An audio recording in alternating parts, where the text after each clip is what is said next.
Bon, bonjour à tous. Je suis ravi de vous revoir pour certains d'entre vous et de vous voir pour les autres. Donc, moi, je suis Nicolas Brusadelli. Effectivement, je fais partie d'une association qui s'appelle l'Institut d'études populaires des Hauts-de-France. Alors, je ne vais pas en faire trois tartines sur cette association. C'est une association qui s'est créée dans la foulée d'un appel national de chercheurs qui s'appelait Champs libres aux sciences sociales il y a quelques années et qui encourageait les chercheurs en sciences sociales à intervenir plus qu'ils ne le font dans le débat public, à sortir de l'université et entre autres à nouer des partenariats avec les acteurs des mouvements sociaux au sens large, en partant du constat que la sociologie et les sciences sociales plus généralement, c'est utile à tous ceux qui veulent transformer la société.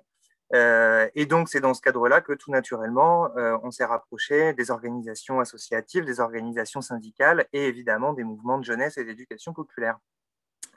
Donc voilà, donc pour le dire avec d'autres mots, on est une sorte d'association de médiation scientifique, je crois que c'est comme ça qu'on dit aujourd'hui, mais c'est un autre mot pour dire éducation populaire finalement. Alors la commande que nous a passée le conseil d'administration du CRAGEP, il me semble aujourd'hui qu'elle portait sur deux questions, Stéphane l'a rappelé, il y a la question des politiques jeunesse d'un côté, et plus particulièrement de ce qu'on appelle aujourd'hui les politiques jeunesse intégrées, et de l'autre, la question du droit des jeunes. Nous, on a essayé de faire quelque chose avec ces deux thématiques-là, qui ne sont pas exactement les mêmes, évidemment, même si alors, chacun voit bien que ces deux questions sont liées, et en même temps, elles ne se recouvrent pas nécessairement, puisqu'il est possible de mener des politiques en direction des jeunes qui ne leur confèrent aucun droit nouveau, hein, c'est-à-dire qui ne leur offrent aucune garantie de pouvoir réaliser ou obtenir quelque chose de manière automatique. Et à vrai dire, c'est même plutôt la tendance de l'action publique contemporaine de faire ça, c'est-à-dire de mener des politiques en direction des jeunes sans leur ouvrir de nouveaux droits. Alors du coup, pour défricher un peu ces questions-là et puis lancer le débat, puisque c'est comme ça que j'avais un petit peu compris notre intervention à nous, on va réaliser une intervention à trois voix.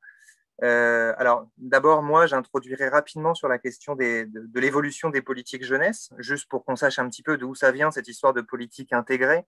Depuis quand on parle de ça, dans quelle évolution ça s'inscrit, etc. Puis j'essaierai de mettre un petit peu en évidence le fait que ces politiques, elles sont consubstantielles de la promotion de dispositifs et non de droits. Euh, et ensuite, alors, ça c'était pour le premier temps. Dans un deuxième temps, Aurélien Casta, qui nous a rejoint, qui est sociologue, qui est associé au CLERC et à l'IDEHES, il prendra ensuite le relais pour revenir sur la sociogenèse, lui, et puis sur l'oubli de l'une des revendications pourtant phares des milieux organisés de jeunesse, il fut un temps, c'est-à-dire le salaire étudiant. Donc là, évidemment, on se situe plutôt du côté des droits des jeunes plus que des dispositifs. Et puis, il a publié un livre sur le sujet qui s'appelle « Un salaire étudiant, financement et démocratisation des études à la dispute ». Et enfin, dans un troisième temps, c'est Florence Yadaden qui, elle, est sociologue, maîtresse de conférences à l'Université d'Amiens, rattachée au CURAP, qui, elle, prendra la parole pour rapprocher la focale d'un des dispositifs emblématiques des politiques jeunesse aujourd'hui et de ces dernières décennies, c'est-à-dire le service civique, qu'elle a tout particulièrement étudié puisqu'elle a réalisé sa thèse dessus. Et donc, elle s'essaiera à l'analyse des effets de ce dispositif-là en mettant en évidence tout ce qui le sépare d'une politique créatrice de droits que, par exemple, pourrait représenter un peu à contrario la mise en place d'un RSA jeune aujourd'hui, puisque c'est ça qui fait l'actualité. Donc voilà comment est-ce qu'on se propose un petit peu d'introduire la question. Alors là, j'ai l'impression, et vu vos têtes, vous dites qu'ils vont nous parler pendant 1 heure et demie, mais pas du tout. En fait, on va essayer de s'en tenir à 10 minutes, un quart d'heure chacun, de manière à tenir le timing sans problème. Donc, je commence tout de suite avec cette histoire de politique jeunesse intégrée. Alors, de quoi on parle quand on parle de politique jeunesse intégrée? D'abord, juste un petit coup d'œil dans le rétroviseur. Les politiques jeunesse en France à l'échelle nationale, c'est pas si vieux, hein, ça date des années 60. Et le début des politiques jeunesse en France, d'ailleurs, ça se confond avec l'institutionnalisation des organisations de jeunesse et d'éducation populaire et avec la création, la structuration de l'animation socioculturelle. Et alors là, pour le coup, il s'agissait de politique publique au sens le plus classique du terme, hein. Il y avait un segment administratif dédié à ces politiques publiques, jeunesse et sport. Il y avait des lignes budgétaires fléchées sur ces politiques publiques de jeunesse et d'éducation populaire, comme on les appelait à l'époque. Il y avait des infrastructures dans lesquelles les activités devaient se dérouler et qui matérialisaient ces politiques publiques. Donc là, c'était les équipements, ce qu'on appelait à l'époque les équipements, donc c'est les MJC, les centres sociaux, les centres socioculturels, etc., etc.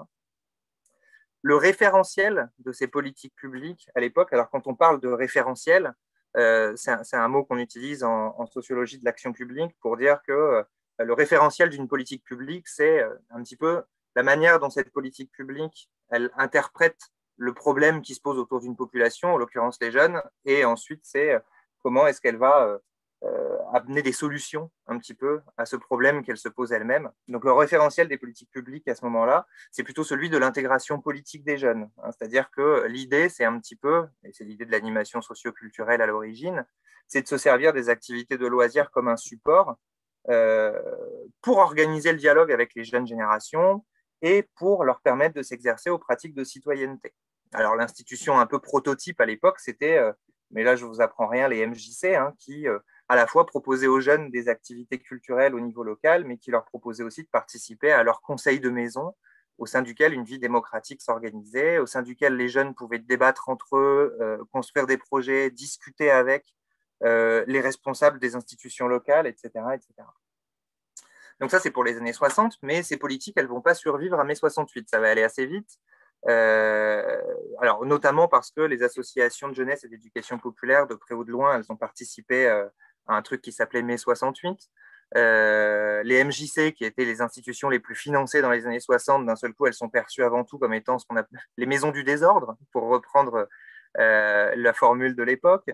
Et donc, c'est entre autres ce qui explique que dans les années 70, les politiques jeunesse, elles cherchent à se déployer en s'adressant directement à ce qu'on appelle les inorganisés à ce moment-là. C'est-à-dire qu'on veut passer outre les mouvements de jeunesse et d'éducation populaire. Alors, à l'échelle locale, ça se traduit par la municipalisation de tout un tas de centres de loisirs, etc. Et à l'échelle nationale, par exemple, ça se matérialise par alors, le ministère Jeunesse et Sport avait lancé au début des années 70, à la fin des années 60 plutôt, un programme qui s'appelait 1000 clubs de jeunes. C'est un ministre qui s'appelait Mizoff qui avait fait ça. Et donc, à l'époque, il s'agissait en gros de créer des alternatives au MJC directement sous l'égide de Jeunesse et Sport. Donc, ça n'a pas du tout marché. Et puis, très vite, on va passer à autre chose. Dans les années 80, à la fin des années 70 et dans les années 80, et c'est là que ça commence à nous intéresser en ce qui concerne les politiques jeunesse intégrées. Alors, dans les années 80, la situation elle est un peu différente. Il y a eu une crise économique qui a commencé, le chômage des jeunes augmente, et c'est plutôt ces thématiques-là qui vont s'imposer en lieu et place de l'intégration politique des jeunes. Et ça va donner naissance à une nouvelle génération de politiques jeunesse qui ne disent pas leur nom, c'est-à-dire qu'ils ne s'affichent pas d'ailleurs comme politique jeunesse forcément, mais il y a bien une intention d'intervenir en direction des jeunes générations, politiques jeunesse qui sont plutôt adossées à ce que Patricia Loncle appelle un référentiel de marché. C'est-à-dire qu'avant tout, les jeunes doivent être insérés sur le marché du travail. Ils doivent être insérés sur le marché du travail puisqu'ils sont perçus comme étant à l'origine du chômage. C'est-à-dire qu'ils ne seraient pas assez formés ou pas dans la bonne branche, ou alors ils auraient des tares des tares sociales qui les rendraient inemployables. Par exemple, ils ne sont pas assez mobiles, ils ne savent pas se lever le matin, etc. etc. Enfin, bon, il y a tout un tas de trucs à l'époque qui font que c'est l'insertion des jeunes qui prend le pas avant tout sur leur intégration politique. Alors, ces nouvelles politiques jeunesse, là par contre, sur la forme, elles changent beaucoup. C'est-à-dire qu'il n'y a plus de segments administratifs dédiés. On dit de ces politiques qu'elles sont transversales. C'est-à-dire qu'à la fois, on les perçoit comme étant comme relevant des politiques économiques, des politiques sociales, des politiques éducatives, etc., etc. Et donc, elles ne prennent plus corps dans une administration dédiée. Elles sont plutôt d'ailleurs rendues invisibles par leur éclatement dans une myriade de nouvelles institutions et de nouveaux dispositifs. Par exemple, on construit des missions locales, on promeut tout un tas de choses dans le domaine de l'insertion par l'économique, etc., etc. En fait, on imagine que ces politiques-là, en direction des jeunes, vont trouver leur unité par leur inscription territoriale. C'est-à-dire que dans les années 80, ça passe essentiellement par la politique de la ville. Parce qu'évidemment, quand on veut insérer les jeunes, avant tout, en fait, on ne le dit pas, mais le public numéro un, c'est les jeunes des quartiers populaires périurbains. Donc, ça passe par la politique de la ville, et donc ça, c'est quelque chose que vous connaissez très bien, je ne vous fais pas un dessin, les politiques de développement social des quartiers, etc. On imagine que ce sont les acteurs sur chaque territoire qui vont, en réalité, contractualiser entre eux, et puis qui vont, du coup, donner de la cohérence à des politiques qui, sinon, n'en ont pas forcément par elles-mêmes. Alors, cette notion de transversalité des politiques jeunesse, qui est à l'époque surtout un mot d'ordre, elle va chercher à devenir une réalité dans les décennies qui suivent.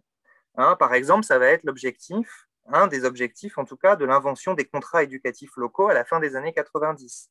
Hein, c'est-à-dire d'obliger, en l'occurrence, les institutions publiques ou parapubliques à contractualiser à l'échelle locale de manière régulière, etc., etc. Dans les années 2000, maintenant, vous avez vu, je brosse la fin du XXe siècle à vitesse grand V, mais dans les années 2000, maintenant, il y a une nouvelle inflexion dans les politiques jeunesse. Il y a quelque chose dont on discute beaucoup, dont on ne discutait plus depuis un moment, on en rediscute depuis le milieu des années 90, c'est la question de l'intégration politique des jeunes et de la participation des jeunes aux décisions publiques. Pourquoi? Parce qu'on diagnostique une crise démocratique, on voit que finalement les élites politiques se renouvellent peu, etc., etc.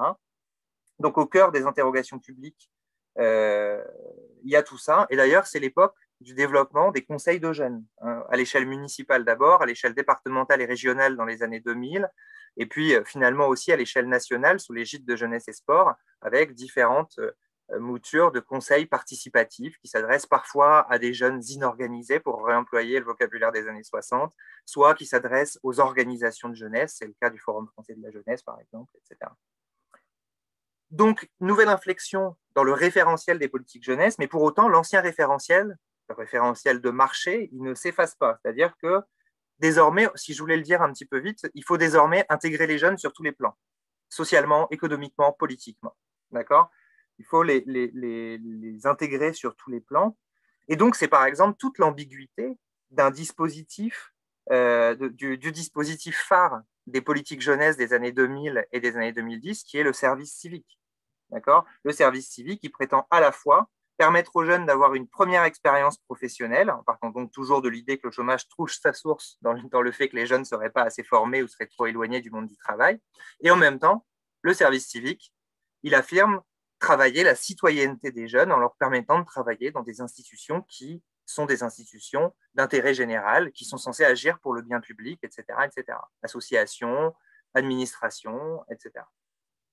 Alors, au niveau de la forme, maintenant, ces politiques publiques, elles restent transversales. C'est-à-dire qu'il n'y a toujours pas de politique jeunesse réellement identifiée comme telle, adossée à un segment administratif dédié.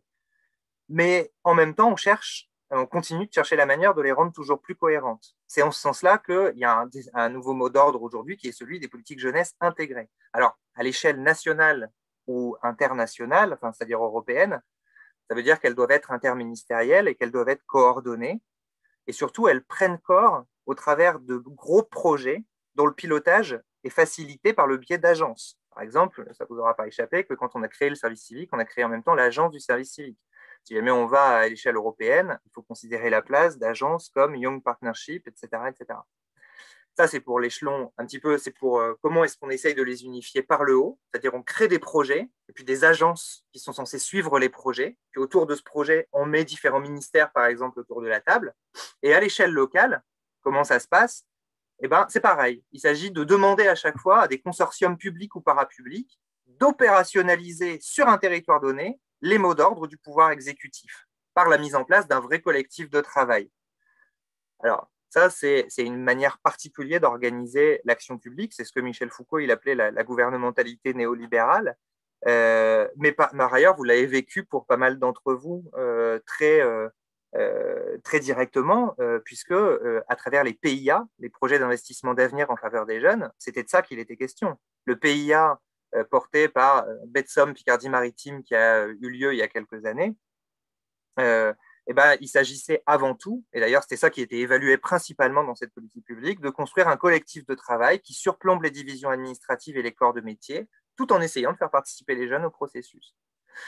Donc les politiques jeunesse intégrées, c'est ça, c'est-à-dire qu'en fait c'est juste une nouvelle étape d'une nouvelle manière de mener les politiques publiques qui a émergé dans les années 80. Et d'une certaine manière, c'est pas très neuf, quoi. C'est plutôt un nouveau palier qui est franchi dans cette manière-là de faire des politiques, de mener des politiques jeunesse. Alors évidemment, il s'agit essentiellement, pourquoi est-ce qu'il s'agit essentiellement de promouvoir des dispositifs et non d'ouvrir des droits avec ce type de politique parce que déjà d'une, ça s'inscrit toujours sur des territoires, les mots d'ordre doivent être opérationnalisés à chaque fois à l'échelon local, mais par ailleurs, il s'agit aussi ces dispositifs il s'agit toujours de s'appuyer sur des dispositifs qui sont dirigés non envers toute une classe d'âge. On va dire on va ouvrir des droits pour les 18-25 ans, mais à chaque fois, il s'agit d'ouvrir des dispositifs par sous-population. C'est-à-dire, d'ailleurs, c'est ce que Florence nous racontera sur les services civiques, c'est-à-dire le service civique, très vite, ça devait parler à tout le monde, et puis finalement, on a un petit peu restreint le périmètre. C'est toute la différence d'ailleurs entre une politique par dispositif et une politique d'ouverture de droits qui est par définition plus universaliste. Pourtant, la question des droits sociaux pour les moins de 25 ans, qui, comme on le sait, en ont très peu, s'est régulièrement posée autour de l'histoire. Elle se pose aujourd'hui, évidemment, dans le contexte de crise sanitaire, économique, sociale, tout ce qu'on veut, que Frédéric rappelait tout à l'heure en introduction. Mais en même temps, ça s'était déjà invité dans le débat quand le service civique a été mis sur pied. Ça existait déjà, alors ça c'est Florence qui y reviendra tout à l'heure, mais ça a également été le cas il y a 60 ans. À l'époque, on ne parlait pas de RSA jeune, le RSA n'existait pas, mais ça se structurait autour de la principale revendication portée par les milieux de la jeunesse organisée, c'est-à-dire le salaire étudiant, avant tout porté par l'UNEF, sur lequel va immédiatement revenir Aurélien Casta, et c'était une transition. Merci Nicolas. Vous me confirmez qu'on m'entend bien? C'est bon? D'accord, très bien. Je remercie Nicolas et puis je remercie les organisateurs, les organisatrices de m'avoir invité pour deux raisons. Parce que ça va me permettre de réviser sur deux points et en même temps de rappeler d'où je parle. Je ne suis pas spécialiste des politiques qui sont destinées à la jeunesse non étudiante, on va dire. Et puis, je ne suis pas spécialiste non plus de la façon dont ces politiques se déclinent au niveau territorial. Même si, voilà, tout ça, ça m'intéresse depuis un moment. On peut pas dire que je sois un spécialiste de ça. Et je suis surtout un spécialiste, effectivement, des politiques de jeunesse qui sont dirigés vers les jeunes en études, les jeunes en formation. Et c'est surtout à ce titre que je vais revenir, tout en essayant de revenir en même temps sur le statut de la jeunesse qui n'est pas en études et tel qu'il était abordé dans les débats et les discussions autour de la jeunesse non étudiante, parce que voilà, cette jeunesse-là, cette partie de la jeunesse qui n'est pas en études, a régulièrement, fréquemment été abordée. Leur statut a été abordé dans les débats sur lesquels je vais revenir et dans les politiques publiques sur lesquelles je vais revenir à destination des jeunes en études et en formation. Je reviendrai là-dessus en deux temps. D'abord, pour revenir sur un moment fondateur, qui est celui du salaire étudiant.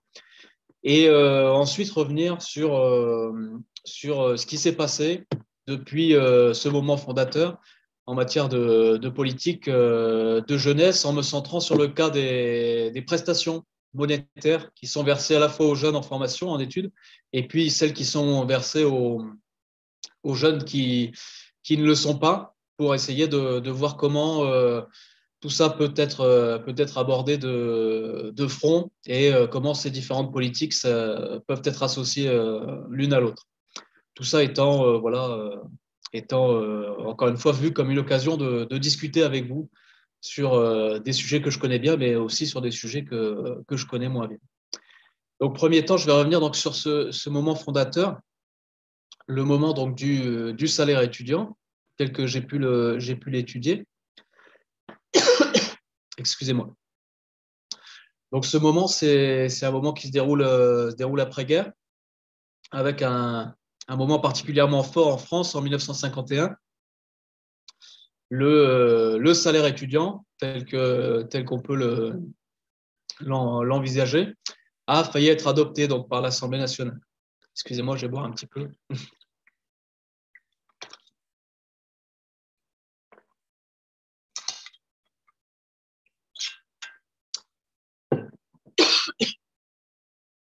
Donc, cette proposition qu'on peut définir vraiment rapidement, hein, comme le versement d'un salaire minimum à tous les étudiants, toutes les étudiantes, a failli être adoptée par l'Assemblée nationale en 1951, à la suite d'un long travail revendicatif mené par le principal syndicat étudiant de l'époque, qui était extrêmement influent à l'époque, donc l'UNEF, hein, comme l'a abordé Nicolas. Le point sur lequel je vais insister au niveau historique, c'est sur le fait que les organisations de jeunesse en général n'ont jamais été complètement écartées de ce travail d'élaboration de la revendication, puisque dès 1943, par exemple, les jeunes de la CGT sont les premiers à défendre une forme de salaire à verser aux étudiants, aux étudiantes. On a ensuite tout un réseau d'associations d'inspiration chrétienne ou catholique qui ont pris position en faveur du salaire étudiant.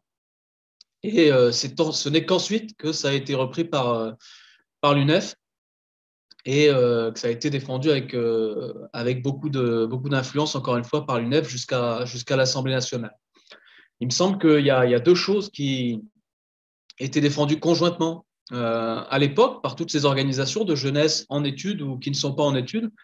C'est vraiment donc première chose, c'est vraiment la première chose qui était vendue, c'est qui était défendue, pardon, c'était qu'il fallait laisser un espace de parole aux jeunes, qui soient en études ou non, et leur donner, à l'occasion de la création du salaire étudiant, plus d'espace pour prendre la parole. Et encore une fois, s'intégrer aux institutions politiques de l'époque.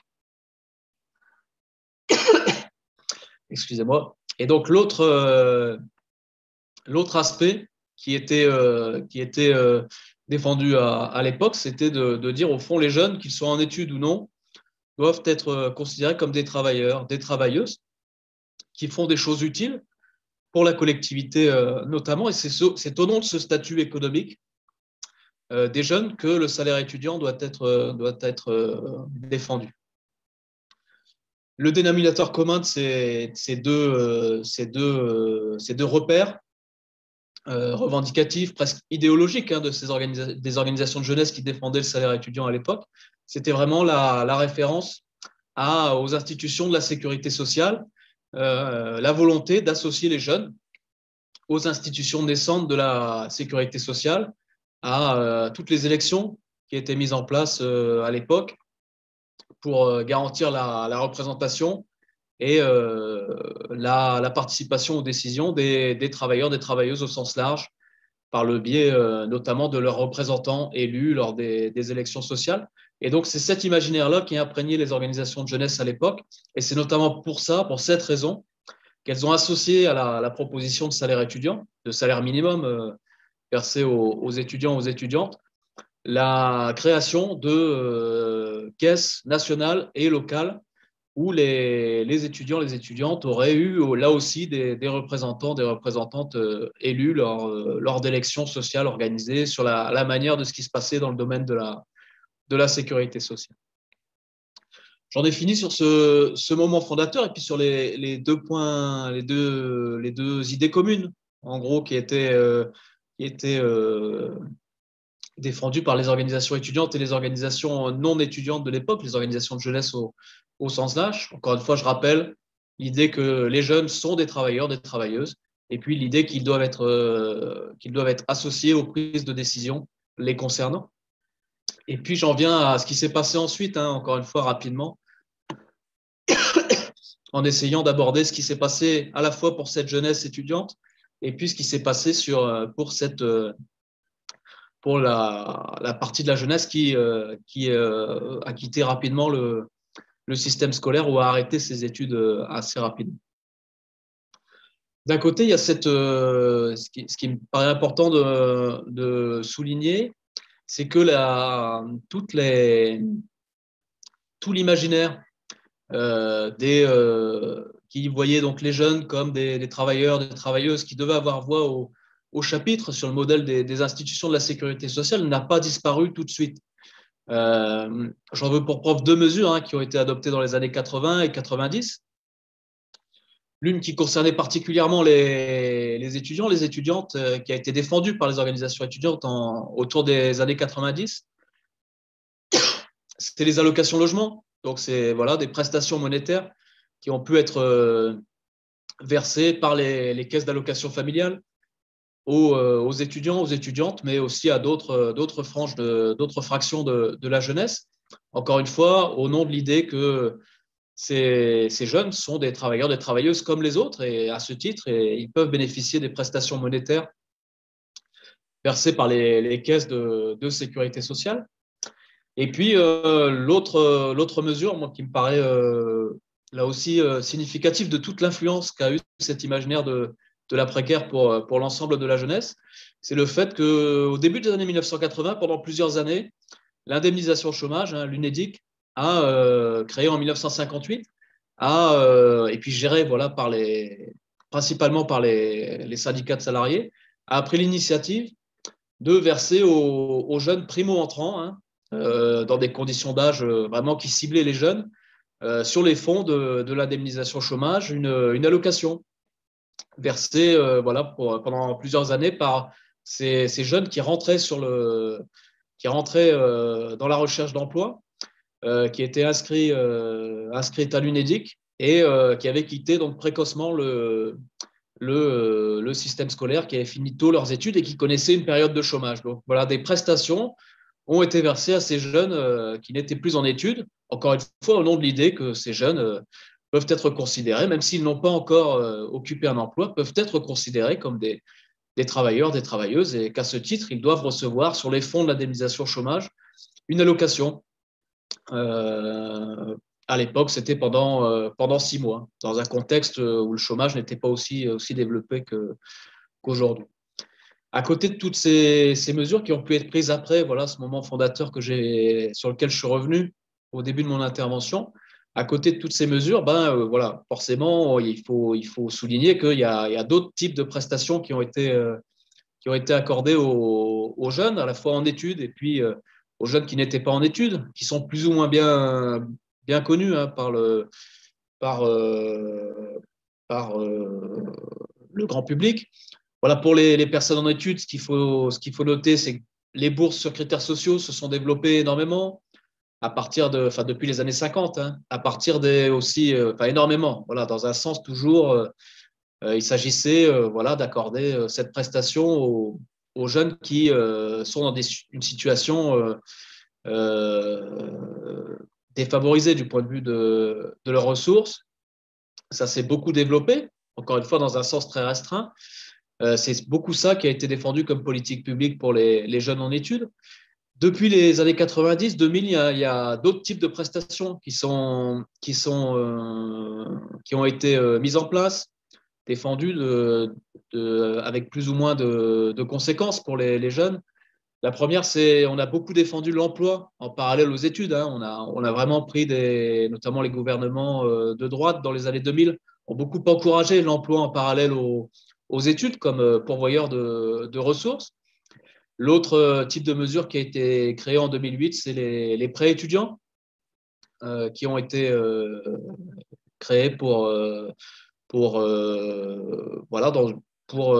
être accessibles à toute une partie des étudiants, des étudiantes. Les deux autres mesures sur lesquelles je reviendrai, c'est pour la jeunesse qui n'est plus en études. Rappeler qu'on a étendu au tournant des années 2010 à peu près, on a étendu le RSA aux jeunes actifs, aux jeunes actives, sous certaines conditions, encore une fois dans un sens très restreint. Et puis il a été créé aussi la garantie jeune. Il y a eu des expérimentations qui ont été mises en place. Encore une fois, une prestation qui est d'un montant là aussi relativement modeste, mais qui a été créée directement pour les jeunes qui avaient cessé rapidement leurs études et que sans doute pas mal d'entre vous connaissez, donc je vais pas y revenir en détail. Le point sur lequel je vais insister là, sur toutes ces prestations, c'est vraiment souligner qu'elles n'ont rien à voir sur les principes avec les prestations qui ont pu être accordées au nom de l'idée que voilà, les jeunes sont des travailleurs, des travailleuses et que on doit les associer aux décisions qui les concernent, hein, qui n'ont rien à voir avec ce moment fondateur de l'après-guerre sur lequel je suis revenu. Je pense qu'il y a deux types de principes qui fondent en quelque sorte ces prestations qui ont été créées, voilà, encore une fois, dans les années 90, 2000, 2010. Premièrement, c'est notamment pour les prêts étudiants et c'est quelque chose qui va revenir de plus en plus, hein, pour les personnes en formation. L'idée que voilà, les personnes doivent de plus en plus contribuer financièrement à leur formation.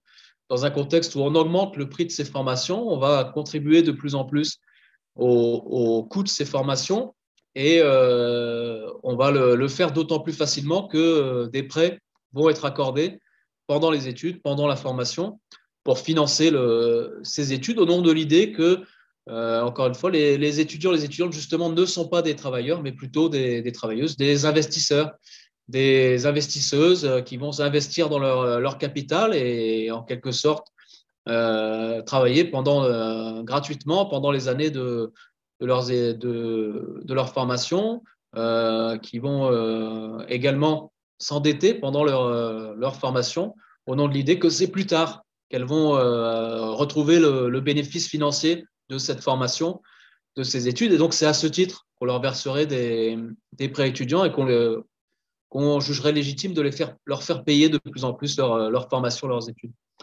Et puis, je pense que sur le RSA jeune actif et puis sur la garantie jeune, il y a encore cette idée qui était déjà présente dès les années 40, 1950, et contre lesquelles l'imaginaire du travail, de la participation politique des jeunes s'est construit.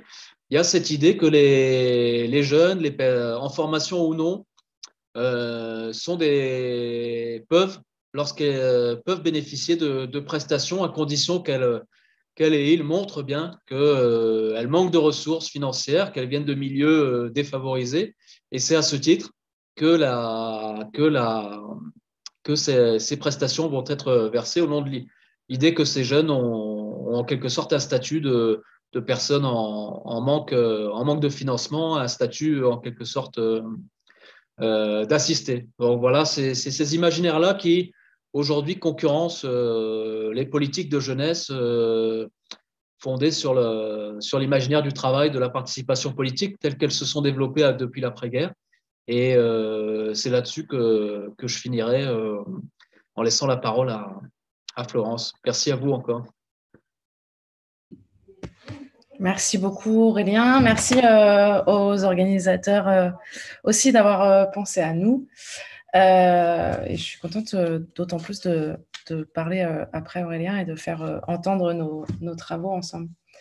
Alors, du coup, je vais parler du service civique et il ne faut pas hésiter à me faire un signe, peut-être Nicolas, si je suis trop longue ou voilà, parce que je sais que parfois je parle et j'arrive plus à m'arrêter.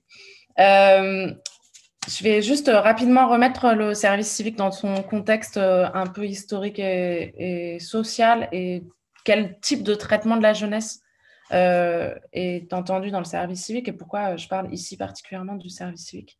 Le représenter aussi rapidement, mais je pense que la plupart d'entre vous voient bien ce qu'est le service civique et comment il fonctionne. Ensuite, je vais rapidement montrer comment et pourquoi le service civique est une politique du coup par coup. C'est ce que disait aussi Nicolas sur cette question du dispositif. Voilà, et comment cette politique reproduit des formes d'inégalité, d'inégalité qui lui préexistaient et finalement ne règle pas tout à fait la question, ne règle pas même la question des droits des jeunes, avant d'essayer de conclure modestement sur nos trois interventions. Alors, sur le contexte du service civique, donc, alors, il y a un peu un triple historique du service civique que vous connaissez sans doute en partie. Donc, à la fois l'histoire du service national obligatoire et de sa suspension en 1997 par Jacques Chirac, qui annonce automatiquement la création de volontariat, donc plusieurs programmes de volontariat qui vont se succéder avant d'arriver à la forme du service civique spécifiquement, qui jusque-là ne sont pas pris en charge par l'État et qui donc ne connaissent pas de réel succès. Dans ce contexte aussi du service national obligatoire, il y a aussi l'histoire de l'objection de conscience et donc déjà de dispositifs pour les jeunes au sein des associations, voire des services publics et de l'ONF, qui commencent à ressembler à des formes de volontariat. La deuxième histoire, c'est celle de la coopération, des programmes de service civil qui se déroulaient déjà, notamment à l'étranger ou dans les Outre-mer, et en partie dans les associations, et qui va notamment inspirer la politique des emplois aidés, et particulièrement des emplois jeunes dans les associations, qui vont en fait créer aussi une sorte d'appel d'air, un manque de ressources humaines dans les associations quand ils vont être supprimés. Et rapidement, la troisième histoire, c'est un peu celle de l'entrepreneuriat social à l'américaine et des programmes conçus par Bill Clinton et par le maire de New York, donc des programmes de volontariat qui vont être un peu importés en France par l'association Unicité, qui va faire une forme de lobbying à partir des années 90 pour un dispositif équivalent en France. Pour un contexte encore plus précis, le service civique, il est pensé par une commission qui est une commission intitulée pour une politique globale de la jeunesse. On parle de politique globale à ce moment-là. En 2009, donc commission qui est présidée par Martin Hirsch. Martin Hirsch qui est alors haut-commissaire aux solidarités actives et à la jeunesse. Et qui lui-même représente assez bien un compromis à ce moment-là entre à la fois le ni de gauche ni de droite qui est déjà très présent et en même temps entre une frontière entre associations et État qui devient de plus en plus poreuse. Cette commission, elle est créée, initiée sous la présidence de Nicolas Sarkozy, dans un contexte récent de lutte contre le CPE du côté plutôt étudiant et du côté catégorie populaire ou jeunes des quartiers populaires. On sort de ce qui a été désigné comme les émeutes de banlieue. Voilà. Mais cette politique, cette commission, elle a comme commande à ce moment-là de penser la précarité des jeunes, de régler le problème du RSA jeune et notamment de trancher sur cette question du salaire étudiant. Voilà. Ce n'est pas ce qu'elle va faire. Elle va proposer le service civique, qui est finalement la seule proposition. Il y a une liste de nombreuses propositions, mais le service civique va être la seule qui va vraiment être financée et être promue après cette commission.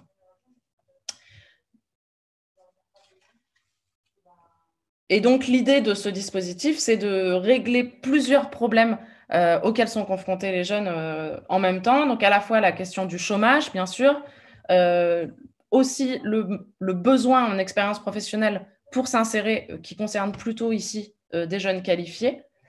Un enjeu très fort autour de ce qu'on désigne à ce moment-là comme de l'assistanat ou comme l'oisiveté des jeunes dans les banlieues, qui sont carrément désignés comme les jeunes qui brûlent des voitures par la commission, et un enjeu de mixité sociale qui aurait disparu après la suspension du service national. Donc, le service civique est créé en 2010. C'est un volontariat qui s'inspire très fortement du volontariat civil et de cohésion sociale qui existait avant. Donc, c'est à minima 24 heures par semaine, dans une association et à partir de 2015, potentiellement dans un service public. Le montant de 580 € par mois, c'est un montant qui vient de la rémunération des stages et qui ressemble fortement à celui du RSA. Et donc, voilà, le reste, vous le connaissez, pour une durée de 6 à 12 mois pour une mission d'intérêt général. Alors, rapidement, d'où je parle. Donc, ce dispositif du service civique, je l'ai étudié pour ma thèse de 2012 à 2016. Et après, j'ai réalisé plusieurs enquêtes sur des dispositifs plus spécifiques, donc sur le service civique dans les services publics, sur des programmes de volontariat dans les Outre-mer, sur lesquels je vais revenir un petit peu, et puis sur un programme à destination des décrocheurs scolaires et encore plus récemment sur un programme volontaire à destination des jeunes réfugiés. Donc, d'abord, revenir sur l'idée que c'est une politique du coup par coup, c'est une politique par dispositif. On a beaucoup présenté le service civique, notamment à son lancement par Martin Hirsch en 2010, comme une politique de droit commun, comme une politique globale de la jeunesse, c'était le terme qui était utilisé, je le disais tout à l'heure, qui pourrait favoriser la mixité sociale dans un creuset républicain. À partir de 2015, François Hollande va même créer une sorte de droit pour toutes et tous de faire un service civique en évoquant l'accessibilité du dispositif et en s'engageant à ce que plus aucun jeune qui candidate au service civique ne puisse y accéder. En réalité, ce que montrent les enquêtes de terrain, c'est que très rapidement, on va créer plein de dérogations et de dispositifs dans le dispositif. Le service civique va par exemple être accessible jusqu'à 30 ans pour les jeunes en situation de handicap. Rapidement, la mission de lutte contre le décrochage scolaire va créer un dispositif spécifique de service civique pour les décrocheurs scolaires qui va se dérouler à mi-temps dans les écoles et à mi-temps en association. Il va y avoir aussi un dispositif créé par le SPIP, le service pénitentiaire d'insertion et de probation, je pense, pardon, avec un système de liberté conditionnelle pour des jeunes en détention sur des horaires contraints, qui là va s'inspirer plutôt de ce qui se faisait sur les TIG. Et aussi des dispositifs qui vont être plutôt en faveur des jeunes les plus qualifiés. Donc, il va y avoir par exemple un volontariat dérogatoire pour les jeunes qui partent en Outre-mer, pour les jeunes de France hexagonale qui partent en Outre-mer, avec une surrémunération qui est calquée sur la surrémunération des fonctionnaires dans les Outre-mer. Et puis, voilà, d'autres formes de dispositifs. Il va y avoir jusqu'à arriver à la création de l'Institut de l'engagement, qui va être une sorte de grande école pour une forme d'élite, en quelque sorte, du service civique. Voilà, cette politique du coup par coup, du coup je vais un peu vite, mais elle s'appuie notamment sur la catégorie utilisée par l'Union européenne de jeunes ayant moins d'opportunités, les fameux JAMO. Et pour chacune des catégories des JAMO, elle va créer un dispositif dédié, donc public par public, qui va parfois rater sa cible, puisque beaucoup de ces jeunes sortant du service civique n'ont pas de droit au chômage et donc repartent dans une période de précarité. Situation qui est encore exacerbée pour les jeunes les plus en difficulté. Je pense notamment à un volontaire qui tout juste sorti de prison, qui me disait en entretien, de toute façon, dès que c'est fini, j'aurai plus rien, donc c'est comme tout le monde, je vais retourner en prison. Voilà aussi des dispositifs qui vont être créés à destination des quartiers prioritaires de la politique de la ville, puisque le service civique va très vite s'appuyer sur la politique de la ville. Et on va retrouver, par exemple, des dispositifs dédiés à ces jeunes des quartiers prioritaires qui vont finalement faire que ces jeunes vont rester dans les quartiers prioritaires, des dispositifs pour les jeunes des quartiers prioritaires à destination d'autres jeunes de quartiers prioritaires. Et donc, un service civique qui, assez rapidement, va se construire à au moins 2 vitesses, peut-être même plus, mais voilà, de façon un peu idéale typique. On va retrouver en fait plutôt des jeunes femmes, des jeunes diplômés, souvent à Bac+5, qui vont faire du service civique une façon de se distinguer sur le marché de l'emploi, une forme de sélection en amont du marché de l'emploi, notamment dans le secteur de la culture, par exemple, qui est réputé pour être bouché, et qui vont utiliser ce service civique aussi pour compenser un manque de capital social pour se faire du réseau et entrer dans les associations. Et un deuxième service civique, en quelque sorte, pour plutôt de jeunes hommes, ici, de classes plus populaires, qui vont s'engager dans le service civique plutôt pour compenser un manque de rémunération et notamment ce faible accès, ce manque d'accès aux droits sociaux, au RSA. Ici, le service civique va tenir lieu quasiment de dispositifs de contrepartie, à la façon des programmes de RSA contre bénévolat qui se développent en ce moment dans certains départements. En quelque sorte, les jeunes vont devoir faire preuve de leur bonne volonté, de leur motivation et de leur citoyenneté. Comme cela a été évoqué précédemment, produire un travail ici quasi gratuit pour avoir le droit à cette citoyenneté sociale. C'est aussi ce qu'on observe dans les départements ultramarins où le dispositif du service civique vient compenser l'absence le fort chômage, mais aussi l'absence de droit aux aides sociales, en jouant un rôle de bourse de subsistance, mais aussi en permettant, par exemple, de contribuer aux ressources du foyer grâce à la bourse du service civique, et donc ici à vraiment faire tourner une économie de subsistance. j'en viens à mon second point. Le service civique, finalement, reproduit souvent les inégalités qui lui préexistaient, de 3 façons, il me semble, enfin 3 types, on va dire, d'inégalités. D'abord, des inégalités sociales qui lui préexistaient, par les usages que vont en avoir les jeunes, donc déjà fonction de leur qualification, fonction aussi de leur lieu de résidence et des finalités qu'ils donnent à cet engagement. Comme je le disais tout à l'heure, les bacs plus 5 et les bacs moins, comme ils sont désignés par l'agence du service civique, ne vont pas avoir les mêmes usages du service civique et vont bien sûr pas avoir la même mission non plus.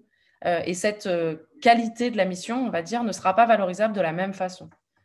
Bien sûr, organiser le Festival d'Avignon n'a pas le même rôle de valorisation sur un CV que de nettoyer les plages en Bretagne.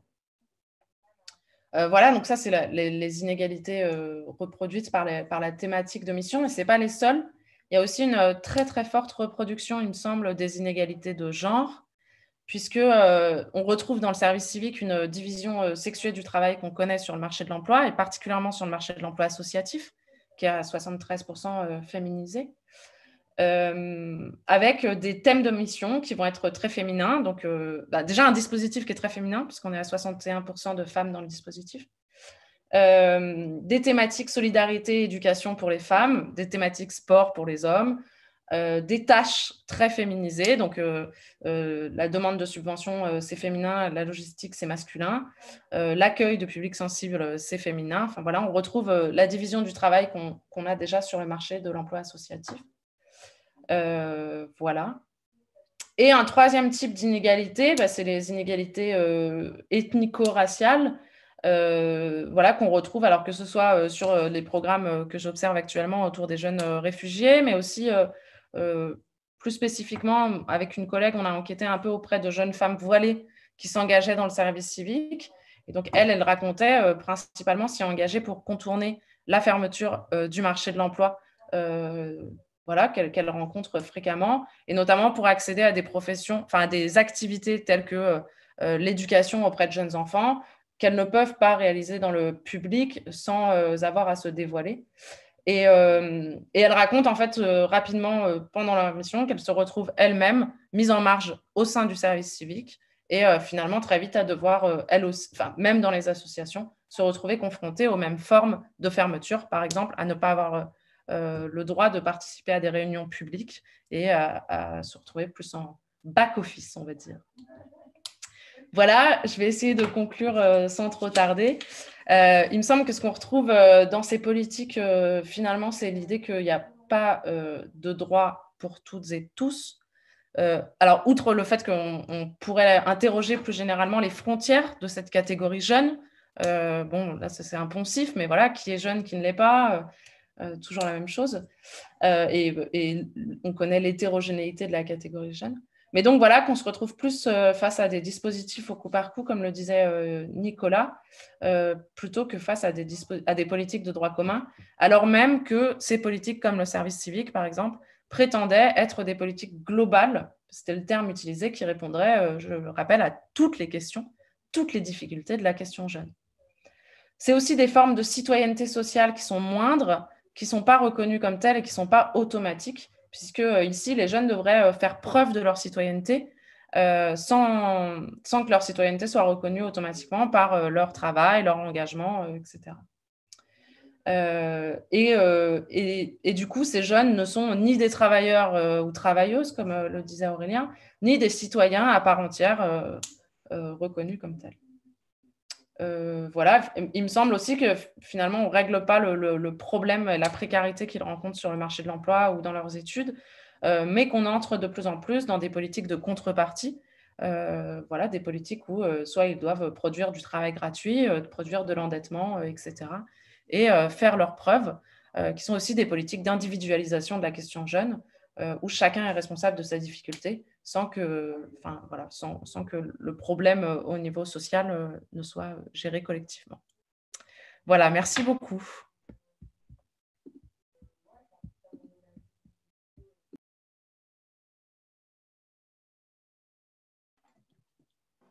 Bien, merci à vous trois. pour ce triple éclairage socio-historique. On vous propose, comme prévu, suite à ces interventions, de se prendre un temps voilà, d'une petite demi-heure sur un jeu de questions-réponses. Comme je le disais tout à l'heure, on ne sera pas dans du débat, sauf s'il y a une question, on peut éventuellement prendre le temps d'un débat. Mais si vous êtes encore en forme, on va dire comme ça, à cette heure tardive et curieux, on peut y aller. Il y a deux possibilités. On a le chat pour l'écrit. Simon, que je remercie, sera monsieur chat de ce temps. Donc, il est au taquet. Et là, c'est deux mains et son joli clavier pour suivre tout ça. Donc, n'hésitez pas.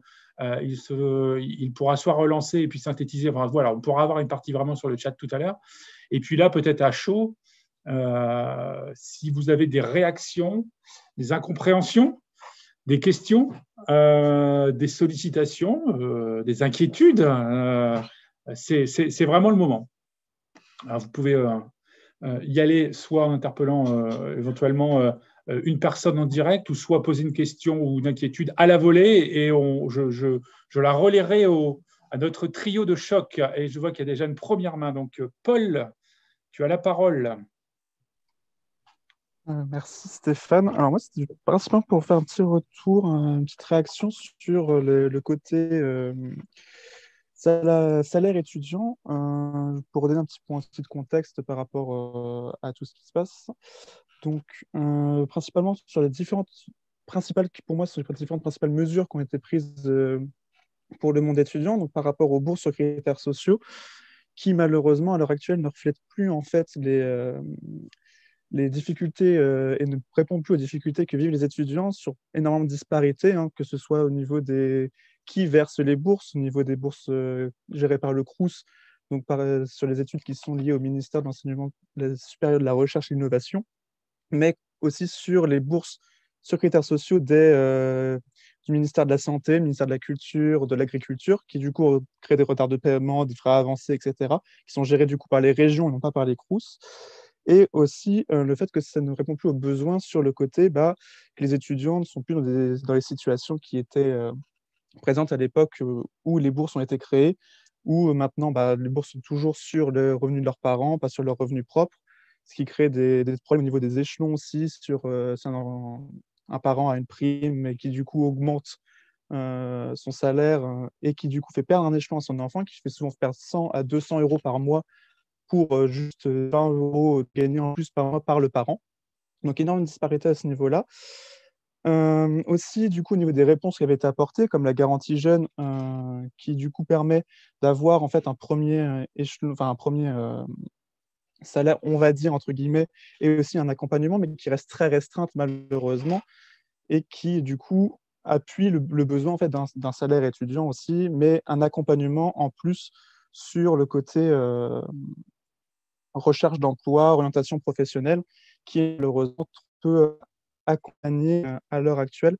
Donc, c'était vraiment pour revenir sur ces différentes mesures qui avaient été prises, qui malheureusement ne reflètent plus en fait, l'actualité étudiante qu'on peut vivre à l'heure actuelle. Du coup, plutôt un point de situation. Est-ce que un de nos trois intervenants souhaite rebondir? Parce que ce n'était pas forcément une question en direct, donc il n'y a pas d'obligation. C'était surtout on prend peut-être une série d'interventions slash remarques, slash désaccords, slash tout ce qu'on veut, et puis ensuite on voit comment est-ce qu'on réagit, non? On le fait comme ça, on en prend plusieurs, ça marche. C'est ce qu'on s'était dit d'ailleurs. C'est exact. Myriam. Oui, moi je voulais réagir sur plusieurs points. Alors le premier, c'est alors merci pour vos interventions, en effet, qui permettent de confirmer des choses qu'on sait depuis un moment, à savoir une politique jeunesse permanente, globale, inexistante en France depuis mai 68, mais peut-être même avant mai 68. Donc la question de la reconnaissance de la jeunesse et de sa place dans notre société, au-delà de ses politiques, à travers... Alors Myriam, tu as coupé ton micro. Excusez-moi. Donc des choses très parcellaires sur l'approche jeunesse dans le cadre des politiques publiques. Moi, je voulais réagir sur deux choses. La première, sur la question de la pauvreté. Il me semble qu'aujourd'hui, les niveaux de pauvreté auprès des publics jeunes, alors qu'ils soient étudiants ou pas étudiants, hein, parce que cette catégorie d'étudiants, de non-d'étudiants, de décrocheurs de missions locales, etc., permet de morceler encore plus le regard qu'on peut porter sur la jeunesse. Hein, alors, on parle de la jeunesse, des jeunesses, etc., afin d'éviter justement de mener une politique globale jeunesse.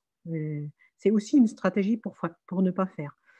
Et la deuxième chose sur laquelle je voulais intervenir, c'est sur le mode on est en France sur une politique familiale. Hein, et vous l'avez annoncé, on est sur une entrée famille, on n'est pas sur une entrée… Enfin, la mue, elle n'a pas encore été faite auprès de nos politiques et sur cette question-là. Aujourd'hui, on n'est que sur des approches familiales et le jeune existe par rapport à sa famille, comme l'enfant d'ailleurs. Et pas, le jeune n'est pas en tant qu'individu, en tant que personne au sein de notre société, reconnu comme un acteur agissant économiquement. Enfin, voilà. Donc ça, c'est aussi des choses qu'il faut souligner de manière très précise. On est dans une politique familiale. Puis la troisième chose que je voulais pointer aussi, c'est on est aujourd'hui sur un mode de prélèvement qui, de mon point de vue, est largement dépassé sur la fiscalité. La question de la fiscalité, alors au-delà des bourses, des services civiques, enfin voilà, tout ça est en lien à la fiscalité française. Et le mode de fiscalité qu'on a aujourd'hui en France est complètement dépassé par rapport au mode de vie que les jeunes ont aujourd'hui.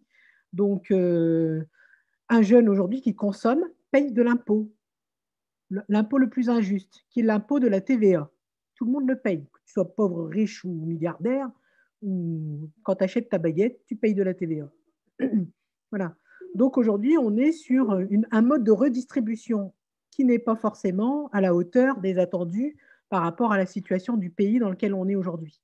Et cette réflexion-là, elle n'est pas posée. Et lorsqu'on regarde les études qui sont menées, et après je m'arrête, par l'INSEE sur les niveaux de pauvreté et sur les taux qui sont indiqués sur ces questions-là, on a de quoi quand même se poser des questions sur les chiffres qui nous sont annoncés. Alors là, on va nous annoncer un gros taux de pauvreté qui arrive. Mais l'indice qui est pris par l'INSEE est de 60%. Il y a quelques années, c'était de 50%. Voilà. Donc, on va encore remettre ça sur le Covid, mais la situation de la pauvreté de la jeunesse, elle est existante en France bien en avant la crise sanitaire, et je pense que c'est une donnée de réajustement des politiques publiques. La jeunesse a toujours été une donnée de réajustement des politiques publiques. Donc, comment aujourd'hui faire bouger ces lignes-là? Et je pense qu'on a des lobbying à avoir, non pas uniquement sur les politiques jeunesse, mais sur des politiques globales et sur des politiques financières, enfin économiques. Voilà. C'est là que ça se joue, hein, de mon point de vue.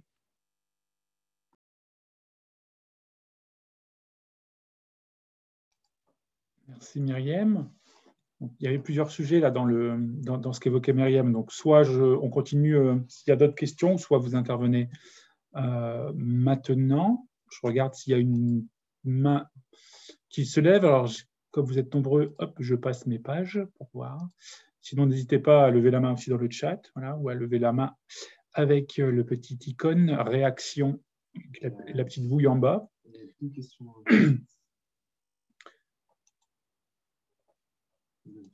Tu veux. Alors, on a deux questions. Simon, je te propose de prendre la parole et de nous donner les questions du chat. Comme ça, on aura là, du coup, une salve de questions. Alors, de Valérie, alors comment on peut faire une politique publique de jeunesse pertinente? Qu'est-ce qu'il faut faire? Quels sont les éléments incontournables? Il y a Kamel qui se demandait aussi si finalement les nouveaux dispositifs réinventaient vraiment des choses. Enfin, voilà, est-ce que ça réinventait rien, les nouveaux dispositifs qui étaient en tout cas mis en place? Ok. J'essaie de résumer. On a beaucoup de choses. Je m'excuse. C'était en lien avec la première intervention d'Aurélien. Et je me disais, dans ce qu'il décrivait, le contexte aujourd'hui ne change pas, mais point d'interrogation. Donc, je voulais savoir si dans ses conclusions, il apportait du nouveau, en fait. Voilà, c'était ça que je voulais savoir. Ok, merci Kamel. Donc, on a une question autour des bourses, des critères des bourses, la gestion des bourses, donc Conseil régional versus Crous.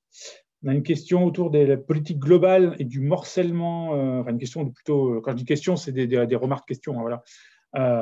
L'absence de politique globale jeunesse et le versus morcellement des âges, des jeunesses et des dispositifs, ce que vous avez dit aussi. L'entrée plutôt familiale plutôt que jeunesse, donc du coup qu'on ne reconnaît pas la jeunesse comme acteur. La question de la pauvreté, de la fiscalité, de la redistribution qui est en décalage avec ce que vivent les jeunes. La question de la politique économique en lien avec une politique jeunesse. La question d'une politique aujourd'hui, qu'est-ce que serait une politique cohérente, une politique de jeunesse cohérente aujourd'hui. Et puis la question là de Kamel autour des nouveaux dispositifs. Il y a Frédéric qui lève la main, on en rajoute une. Allez. Oui, c'est un peu complémentaire à tout ce qui vient d'être évoqué, une réflexion sur effectivement comment ces politiques sont menées dans d'autres pays, savoir si on a quelques éléments effectivement des jalons sur ce qui se passe ailleurs. Et du coup, ça m'inspire deux réflexions. La première, c'est au regard là, des interventions, en tout cas plutôt des questions qui viennent d'être posées, est-ce que le droit commun, en clair la majorité sociale et financière des jeunes dès 18 ans, et aujourd'hui, on voit que le débat fait rage et pourtant on n'aboutit pas alors que tous les indicateurs sont en train de virer au rouge. Donc, quels sont les freins, effectivement on a compris, effectivement, que la politique familiale, qui a souvent été décrite comme l'une des réussites à la française, a certainement desservi la majorité sociale des 18 ans. Mais est-ce que, du coup, les mentalités sont peut-être plus mûres aujourd'hui pour revenir à ce concept? Et le second, c'est effectivement l'irruption des collectivités territoriales, notamment avec les grandes régions, qui aujourd'hui ont de vrais leviers d'action et ont même des morceaux de compétences entiers tournés vers la jeunesse. Est-ce que du coup, on le voyait dans l'analyse, il y a des jeunesses. Et aujourd'hui, la situation de la Seine-Saint-Denis n'est pas celle des Yvelines, et pas celle effectivement de la Vendée. Donc, est-ce que du coup, on pourrait imaginer des politiques jeunesse qui ouvrent de nouveaux droits, hein, pas le saupoudrage ni les écrans de fumée habituels? Est-ce que ces nouveaux droits, on pourrait les imaginer de manière territoriale, correspondant à certaines situations? Là aussi, est-ce que les mentalités, est-ce que tout ça a mûri? Est-ce qu'on est prêt effectivement à franchir le pas?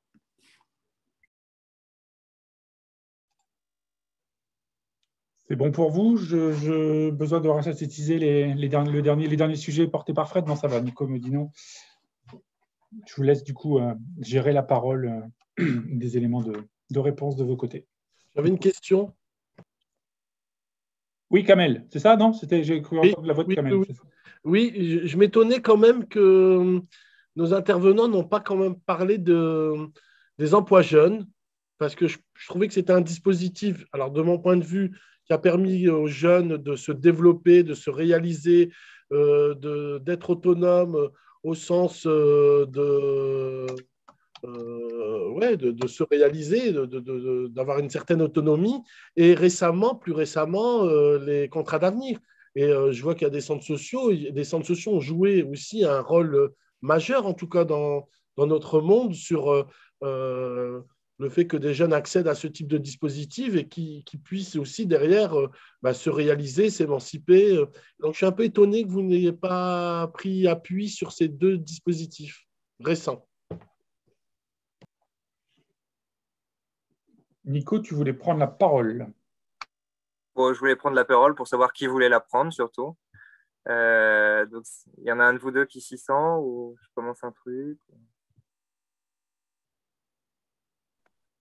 Moi, je veux bien réagir, mais je veux pas. Peut-être que Florence, d'accord.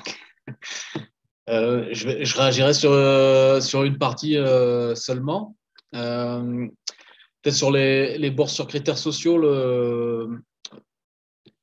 confirmer que voilà, on a aujourd'hui, enfin tout le diagnostic qui a été fait par Myriam, il me semble, voilà, tout ce diagnostic, il est quand même assez connu, assez partagé depuis les années 1990. Hein. On a des rapports qui confirment tout ça, qui soulignent les problèmes que ça pose concrètement pour les étudiants, les étudiantes, et dire que, mine de rien, quand même, ce fractionnement entre les instances qui sont susceptibles de verser des bourses, je pense quand même qu'il a un usage auprès de la part qu'il a un usage de la part des différents gouvernements depuis les années 1990. Cet usage, c'est encore une fois, ça a été dit un petit peu, hein, je crois que ça a été dit d'une certaine manière par Myriam aussi, c'est encore une fois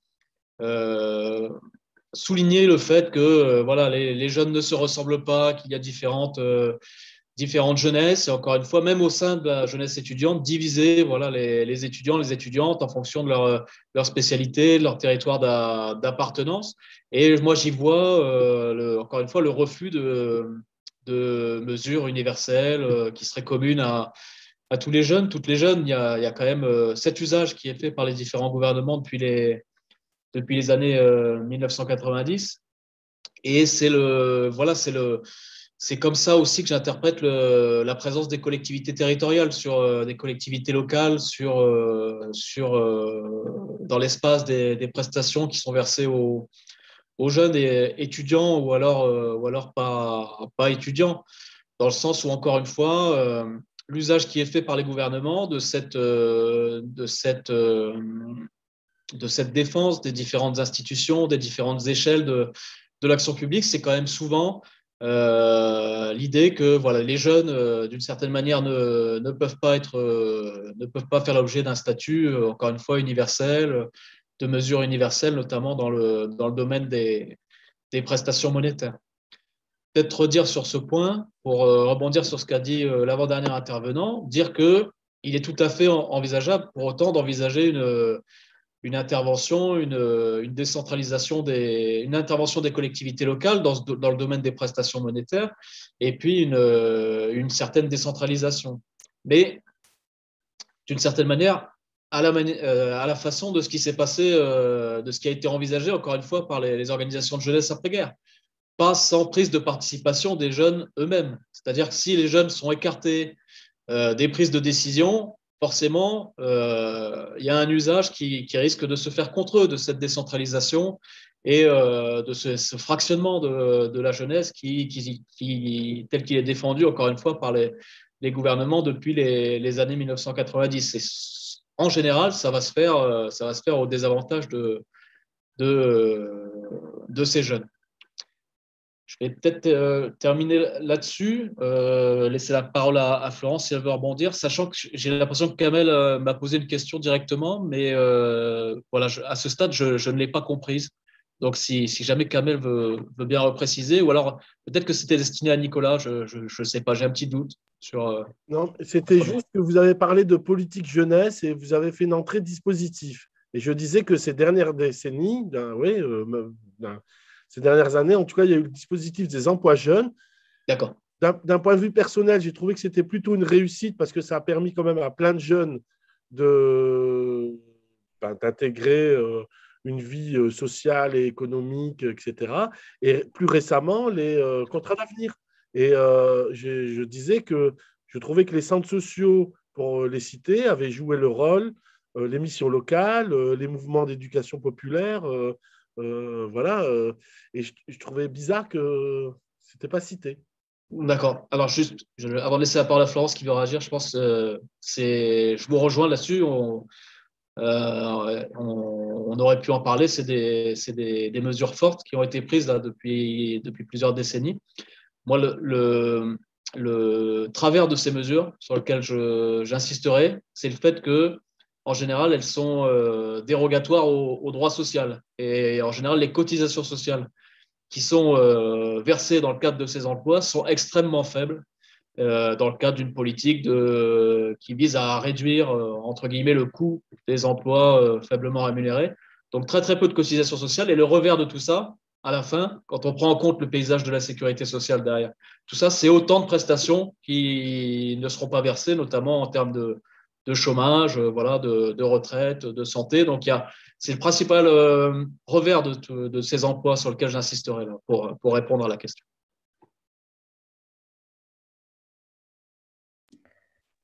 Je vais rebondir tout de suite sur ce que tu dis, Aurélien. Sur cette question des emplois jeunes, du coup, ce que tu dis, ça rejoint aussi un peu la question de la fiscalité qui a été posée avant. Il y a vraiment cet enjeu du fait que hyper souvent, les jeunes sont exclus de la cotisation sociale, quoi. Enfin, c'est vraiment un enjeu à la fois moral, symbolique et puis financier, quoi. Enfin, voilà.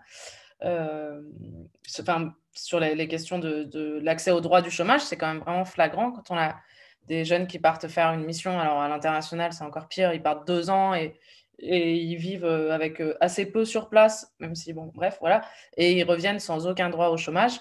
Ça pose quand même vraiment question. Ce qui me permet d'ailleurs de rebondir rapidement sur la question de la pauvreté et du niveau de la pauvreté. Juste remarquer que le montant qu'on leur donne en service civique, mais aussi assez souvent c'est un montant qui est inférieur, je pense au stage encore une fois, ou voilà, dans certaines alternances, c'est un montant qui est encore une fois inférieur au minimum pauvreté, au seuil de pauvreté, même à 60%. Et dans les enquêtes que j'ai pu faire par questionnaire, il y a énormément de jeunes qui disent se priver notamment d'alimentation de qualité et vivre dans des conditions d'insalubrité, même en étant dans un service civique, donc en étant engagés pour leur société, plus de 24 heures par semaine, etc. Voilà. Il y a même des associations qui racontaient qu'ils achetaient des pâtes pour leurs volontaires en service civique. Enfin, voilà, bref, des trucs qui sont un peu aberrants. Et sur les emplois aidés, sur les emplois jeunes et les emplois aidés, alors pour le coup, c'est vrai que moi, j'aurais vraiment pu en parler parce que je vois vraiment la filiation directe entre le service civique et les emplois aidés, au point que dans les hôpitaux publics, on a enquêté récemment, mais avant la crise sanitaire, il y a énormément de cadres de santé qui confondent les deux, qui nous parlent des emplois civiques pour parler des jeunes en service civique, et où les missions sont transférées à 100%. Hein, donc, voilà, l'emploi jeune, maintenant, c'est un service civique. On retrouve le même truc dans l'école publique où toutes les missions réalisées par des emplois jeunes sont maintenant des missions réalisées par des volontaires en service civique. Du coup, juste pour ajouter à ce que disait Aurélien sur la question des emplois aidés, j'ajouterais que ce sont quand même souvent des emplois qui ont été de mauvaise qualité. Soit, par exemple, si je reprends le cas de l'école, l'emploi jeune, c'était celui qui venait de 8h à 9h, qui revenait de midi à 13h et qui revenait de 18 à 19 sans être payé entre les deux. Donc, il y a aussi toute cette question quand même de la qualité des emplois, de la durée des emplois, etc. Et il me semble, pour ce que j'ai pu en observer, aussi tout un enjeu autour du fait d'être bénéficiaire plutôt qu'acteur, et du coup, encore une fois, une forme de négation du statut de travailleur qu'on retrouve par exemple dans l'insertion par l'activité économique, ou sur les chantiers d'insertion, où les gens sont considérés non pas comme des travailleurs, non pas comme des acteurs, mais comme des bénéficiaires, avec aussi un discours parfois paternaliste assez important. Voilà, je crois que c'est tout ce que je voulais dire. Nicolas, tu voulais ajouter un truc là-dessus? Non, vous avez déjà raconté plein de choses. Après, si, alors moi je ne suis pas spécialiste des politiques jeunesse en Europe, mais effectivement, nous on se situe en France à mi-chemin du modèle nordique et du modèle de l'Europe du Sud qui est encore plus familialiste que le nôtre d'une certaine manière. Après, moi, ce qui me semble quand même pas mal intéressant, moi je pars toujours du principe que bon, l'émancipation des gens, il faut faire confiance aux gens eux-mêmes et à la manière dont ils ont de les formuler, de formuler en tout cas leurs revendications.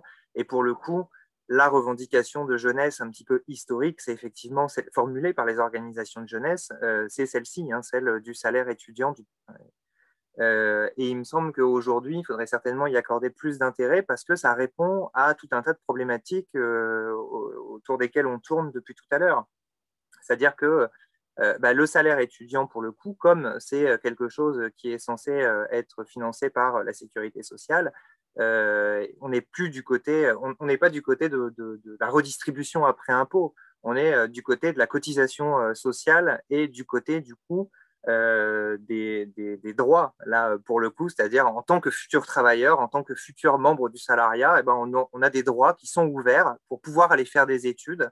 Et effectivement, on est considéré comme individu, quel que soit le milieu social d'où on vient, puisque la question du salaire étudiant, c'est que Aurélien Casta et m'arrêtera si je me gourre, mais il me semble que la question du salaire, alors il y en a eu différentes variantes du salaire étudiant, mais bon, en tout cas celle que je connaissais, c'était sans condition de ressources, donc ça veut dire quel que soit d'où on vient. Donc si jamais on est un enfant de médecin et qu'on veut aller en fac d'art et que ça ne plaît pas à la famille, eh ben, on peut prendre son autonomie vis-à-vis de la famille parce qu'on a une rémunération pour faire des études, tout autant que si jamais on est un gosse de famille modeste qui veut faire des études et qui n'en a pas les moyens, etc., etc. Et après, on peut envisager tous les cas de figure. C'est-à-dire que vraiment, ce que permet l'ouverture de droit, c'est l'autonomie de la jeunesse. C'est l'autonomie de la jeunesse et donc c'est de permettre à la jeunesse de faire ses choix contre la génération sur laquelle elle s'adosse, d'une certaine manière.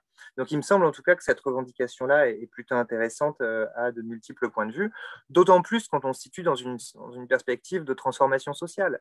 Parce que le salaire, un pré-salaire étudiant, moi en tout cas, ça me parle dans la mesure où ça fait écho à d'autres choses. Ça fait écho à la retraite qui est un post-salaire, ça fait écho aux allocations chômage, c'est-à-dire à tout un système économique et social non capitaliste qui vient d'ailleurs, qui a été inventé selon une autre logique redistributive, et on a la capacité en plus de l'étendre. Et effectivement, ça, c'est une revendication qui porte, il me semble, une forme de transformation sociale et qui, du coup, est intéressante, je crois, à plus d'un titre.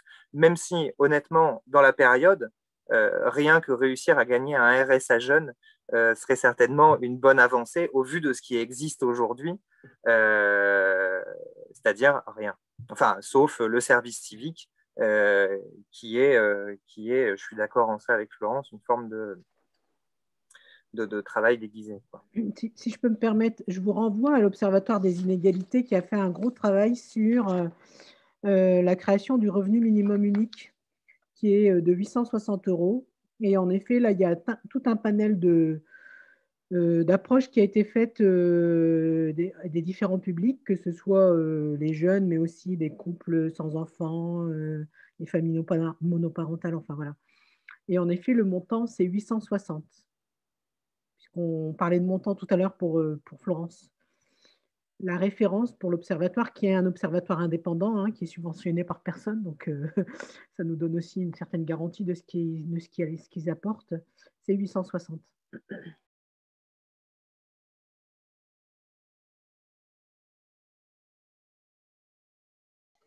Alors, je fais un peu le maître du temps, il est 19h26, il y avait encore une main levée, peut-être qu'on peut reprendre vraiment une ou deux questions maximum, peut-être pour pas qu'on se quitte à 8h, puisqu'on aura peut-être un petit dernier mot de conclusion après. C'était Christophe, j'ai oublié son nom, j'ai retenu le prénom parce que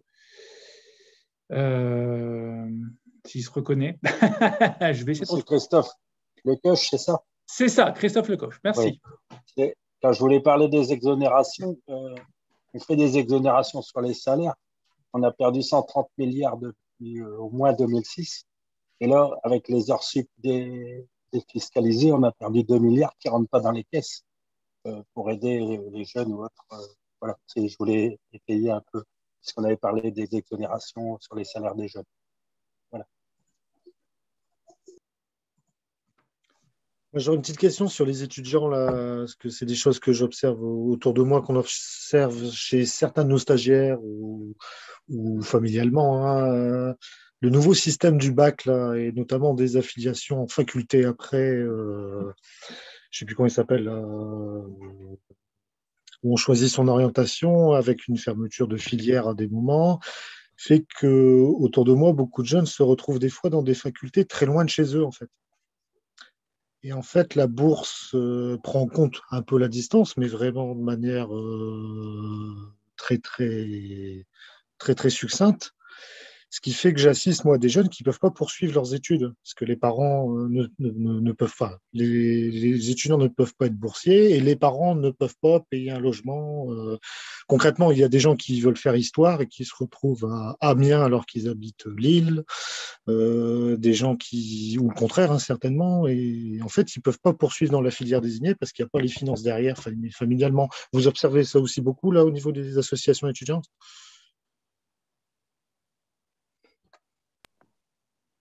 Alors, peut-être pour Parcoursup, qui veut se lancer sur Parcoursup, hein Arnaud, c'était ça le sujet. C'est un vrai débat. Peut-être Paul, non? Je ne sais pas si tu veux réagir ou pas. Alors, je veux bien réagir, mais après, vu qu'il ne reste qu'une demi-heure, ça risque d'être compliqué de débattre sur Parcoursup à l'heure actuelle. On observe totalement en fait, cette disparité au niveau des villes d'études, qu'un étudiant soit renvoyé dans une ville où il n'a pas forcément les moyens de s'y déplacer est évidemment une problématique assez importante. Après, ça va dépendre aussi des régions dans lesquelles il va aller. C'est qu'il y a énormément d'aides justement sur la mobilité des jeunes. Pour prendre l'exemple des Hauts-de-France, hein, sur l'exemple qui est cité entre Lille et Amiens, où si un étudiant est boursier, il a le droit à 2 trajets par semaine gratuits de son lieu d'études à son lieu de résidence, donc le lieu de résidence de ses parents. Et pour les non-boursiers, il est réduit, je crois qu'il a 1/4 des dépenses, si je ne dis pas de bêtises à ce niveau-là.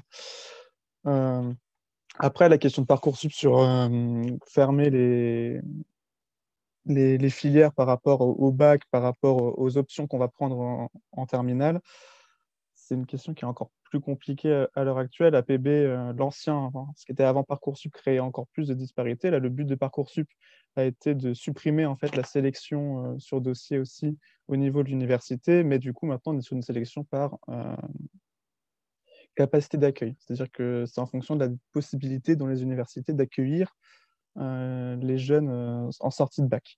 Après, laquelle, entre guillemets, est la plus favorable à la réussite et à l'évolution et à la réorientation, c'est une autre question qui va se poser. Mais après, voilà, je ne peux pas forcément répondre en moins d'une demi-heure sur cette question-là, malheureusement.